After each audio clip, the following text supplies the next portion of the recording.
Alisema mwanamke alikuwa ni cheater. Alikuwa anamcheat, anamnyima food, alikuwa hapendi, yani ana kiburi, lazy, like all the Dominion family wanajua mwanamke yuko hivyo, so he was tired. So now I'm here personally, uko hapa. Yeah, I thought hata huyo ni mkubwa labda kidogo ana yuko matured enough. You won't believe what Lazizi just exposed about Director Ritchie Mdosi. And I mean, she held nothing back from the cheating, the disrespect, the lies about Reina, even the Dominion family cover-ups. What she just revealed a few hours ago is going to leave you absolutely speechless. And by the end of this video, you are going to understand why she is now threatening legal action against a man she loved just days ago. Stay right here because this story gets darker with every single detail. But before we get into the real deal, let's first hear what Lazizi had to say to the public. Nasema he was not doing the right thing. Siku ambayo alichange ilikuwa ni kama 4 days ago. Alichange, tulikuwa tuna drive the day alipost ya Rena aliposti wanade thukus. So tulikuwa tuna drive tunaenda kwa friend wa Ritchie. Ndo akabadilika akasema unajua Rena ni mzuri, hao ndo wanamharibu akili. From that day akachange, ni kama 4 days ago akachange. Ikaanza inabidi sasa nianze kuact kuwa mzuri kwa Mama Prince. Ni mimi nimetoka, ni mimi nimeamua kutoka. So nisingetoka ningekuwa hapo bado kwa hiyo nyumba. Ningekuwa bado kwa hiyo nyumba yao. That is nonsense. Yani watu wazima, mimi sijai kutukana, but naona mna solve issues zenu ni kama hamna akili, hamna wisdom. You guys mna pray it, we need to pray. I thought mna akili. Like, I'm sorry na watukana, but inanifurahisha. Ni 4 days ago, imagine 4 days. So after ugomvi Ritchie kunitukana, akapiga simu kwa mtu ambaye anajulikana, akapigia Mama Prince mwambie nimemess, nataka kurudiana. Girl, mimi mwanaume anichukulia hivyo. Kama mnataka tii nyingine nitaimwaga, but sitaki kuyaibisha. Child support ije. Yeah. And to the Dominion family, I know mnajua hii issue Ritchie anayofanya. Mnajua vizuri tu, si kwa ubaya. Meeting ile mka post the statement. It was because of what? Simlibishana na Ritchie. Alikuja kwenye meeting akasema siwezi kurudi kwenye hiyo marriage. I'm moving on. Sitaki kurudi. Si ilikuwa ni hiyo. Mpaka mkatoa hiyo statement. If I'm lying, niambie.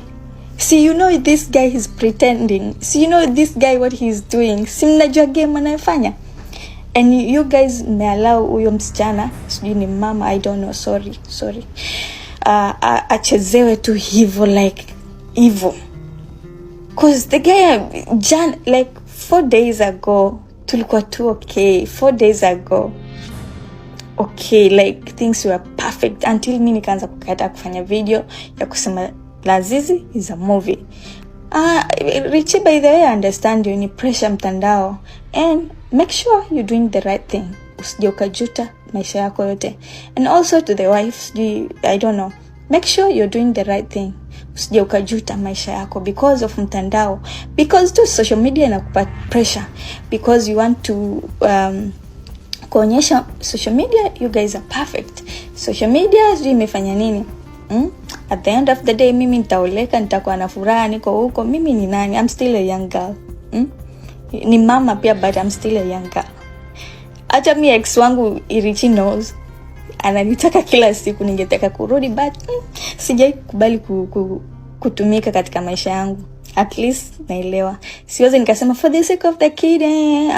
Heshima nayo lazima niheshimiwe. Hiyo lazima iwe. Unajua mimi wao kurudiana sina shida, cause in my heart ni kwanza mimi mtu akinitukana waga ananitoka, turn off. Naanza kumuona like acha kama nilikuwa nampenda, so hiyo haina shida. Mimi simpendi, nilimwambia mimi nataka kuondoka. Yeye hata kwa airport jana akawa anasema mimi sikuwa nataka uondoke. Yeah, so Mimi swali langu kwa huyo the wife, kama kweli you think I'm lying, nimejuaje the story of the sister? Alikuja na twins,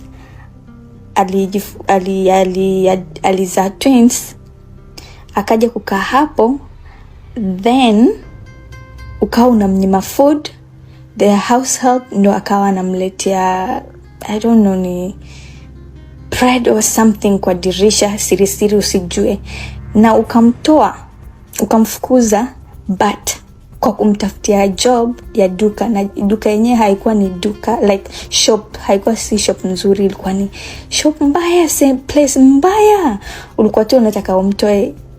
Niliambiwa hivyo ndio ulivyo mbaya, una roho mbaya.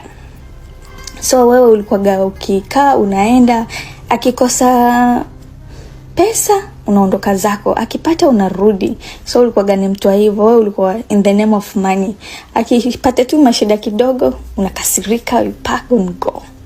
Akipata pesa unarudi. Nimejuaje? If you think I'm lying, unachezwa like. Usikubali mwanamume kutumia for the sex nini unasema kakwe, wakati he's just using. Yeye aliniambia he's just clearing his name because he's losing he's losing job now, wanamachisha. Cause sasa kama kubeba ujinga, sijai kubeba hivyo like I'm even wondering, unajua I thought hata huyo ni mkubwa labda kidogo yuko matured enough. Like I don't understand whatever they are doing. Alisema mwanamke alikuwa ni cheater, alikuwa anamcheat, anamnyima food, alikuwa hapendi nani relative wake, mwanamke ni ana kiburi, lazy, like all the Dominion family wanajua mwanamke yuko hivyo. So he was tired. So now love, you're not tired. Sasa hivi umerudisha upendo for 4 days. Na wewe ulisema you just want to win her heart back. So ningekuwa hapo ningeteseka ama? Cause Kenya kuna drama. Me, I can't stand that, to be honest. Like for the sake of internet, like social media, people to win, you have to pretend. Kama mlishindwana kwa sababu ya cheat, mwanamke alikuwa na flat na cheat, mnaibishana, mwisho wa siku mimi sitaki kuongea sana, mnanitia hasira nikafunguka, sitaki kufunguka, mnanitia hasira. But nikiamua I can even sue you cause I have the right. Unajua mtu anakutumia alafu eti leo anaamka tu tuachane. Cause hata nilipokuwa naondoka aliniambia mimi sitaki uende. Me, I don't understand. If wanaume ni kubeba ufala siwe. Now, to understand the magnitude of what is happening right now, you need to understand how this whole thing started. Director Ritchie Mdosi, a name that has become synonymous with controversy in the Kenyan content creation space, has been going through a very public separation from Reina. Now, the details of that breakup were already messy enough.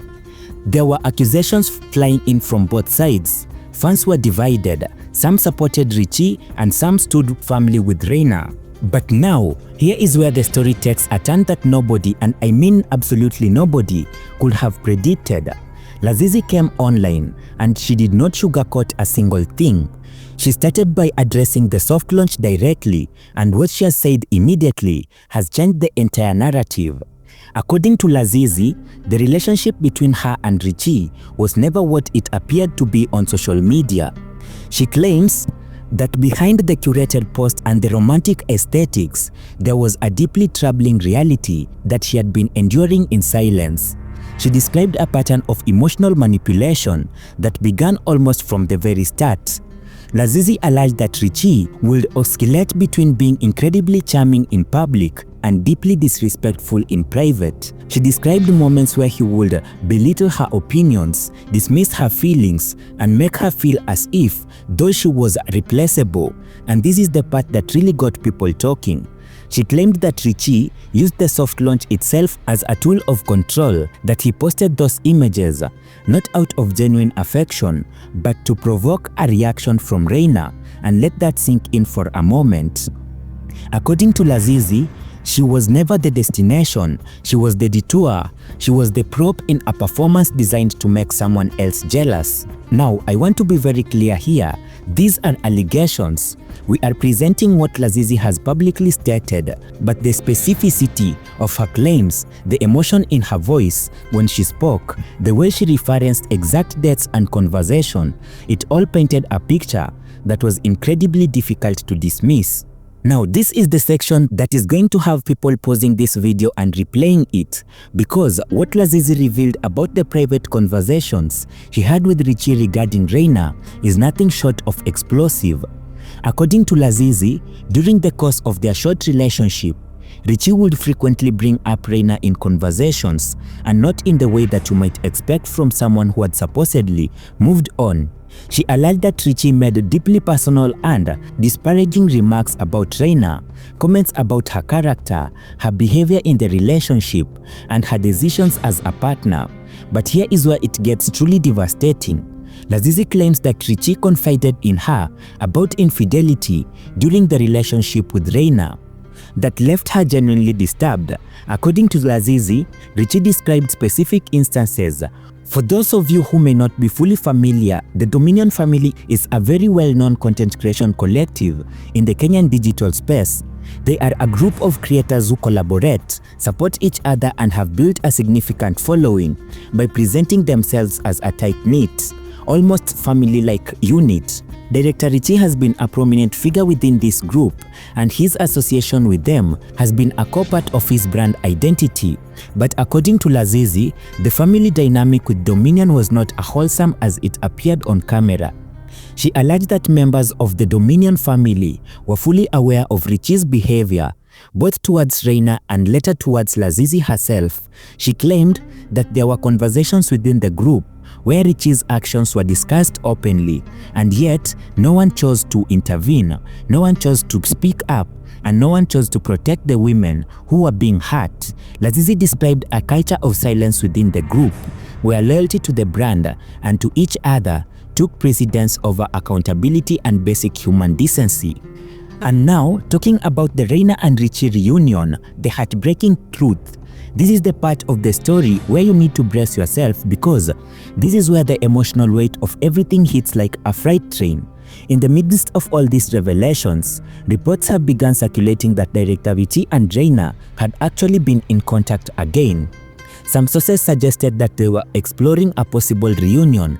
Others claimed that they had already reconciled behind the scenes, and when Lazizi was asked about this, her response was, to put it simply, heartbreaking. She confirms that she became aware of Ritchie reconnecting with Reina while she was still in the relationship with him. Let me repeat that for the people in the back. Lazizi claims that Ritchie was pursuing reconciliation with Reina while simultaneously presenting Lazizi as his new partner to the world. According to Lazizi, she discovered messages between Ritchie and Reina that suggested a level of emotional intimacy that went beyond casual conversation. She described feeling used, discarded, and humiliated. She said, and I am paraphrasing here, that she felt like a pawn in a game she never agreed to play. Lazizi dropped another bombshell that elevated this from social media drama to something with potentially real-world legal consequences. In her statement, Lazizi strongly hinted that she is considering taking legal action against Director Ritchie Mdosi. She did not go into full details about the specific nature of the legal claims, but she referenced several things that paint a very serious picture. First, she mentioned emotional distress. She described the psychological toll that the relationship and subsequent public humiliation took on her mental health. She spoke about anxiety, sleepless nights, and the feeling of constant dread that she attributes directly to her experience with Ritchie. Second, she referenced what she described as defamation, and according to Lazizi, after she began speaking out, She received messages from people within Ritchie's circle who she claims were spreading false narratives about her character in an attempt to discredit her story. She alleged that these individuals were painting her as unstable, attention-seeking, and dishonest, none of which she says has any basis in reality. Third, and perhaps the most significantly, Lazizi hinted at the existence of evidence. She claimed to have screenshots, voice recordings, and messages that corroborate her version of events. She stated that she has already consulted with people and that she was willing to do anything to make sure that she will not be seen as the bad person, but would be very ready to spill out the whole truth. The reaction to Lazizi's revelation has been swift, overwhelming, and largely one-sided. Across platforms from Twitter to TikTok, Instagram, and YouTube, the tide of public opinions has turned dramatically against Director Ritchie Mdosi. Hashtags calling for accountability have trended multiple times. Prominent Kenyan content creators who previously maintained neurality are now weighing in, and many of them are siding with Lazizi and Reina. Several brands that had previously worked with Ritchie have gone conspicuously quiet, with some reportedly reevaluating their partnerships. The Dominion family is facing its own crisis of credibility, as fans demand transparency about what members knew and when they knew it. Former collaborators of Ritchie have begun distancing themselves publicly. Some have posted statements expressing support for Lazizi. Now, as we wrap up this video, I want to take a moment to zoom out and look at the bigger picture here, because this story is about more than just one man and two women. This is about accountability in the content creation space. This is about the culture of silence that allows manipulation and mistreatment to thrive behind curated social media profiles. This is about the people, often women, who bear the emotional cost of someone else's public image. Lazizi's decisions to speak up was not easy, it never is, but what she did by coming forward with her truth, she gave a voice to countless people who have been in similar situations and felt powerless to speak. Whether or not legal action follows, whether or not Ritchie responds, the conversation has already shifted, the standards have already been raised, and the Kenyan content community will never look at this the same way again. If you made it to the end of this video, drop a comment below and let me know your thoughts on everything Lazizi revealed. Do you believe her? Do you think Ritchie should respond? And most importantly, do you think the Dominion family owes the public an explanation? Make sure you like this video, subscribe to the channel, and hit that notification bell, because this story is far from over, and when the next chapter drops, you are going to want to be the first to know. I will see you in the next one.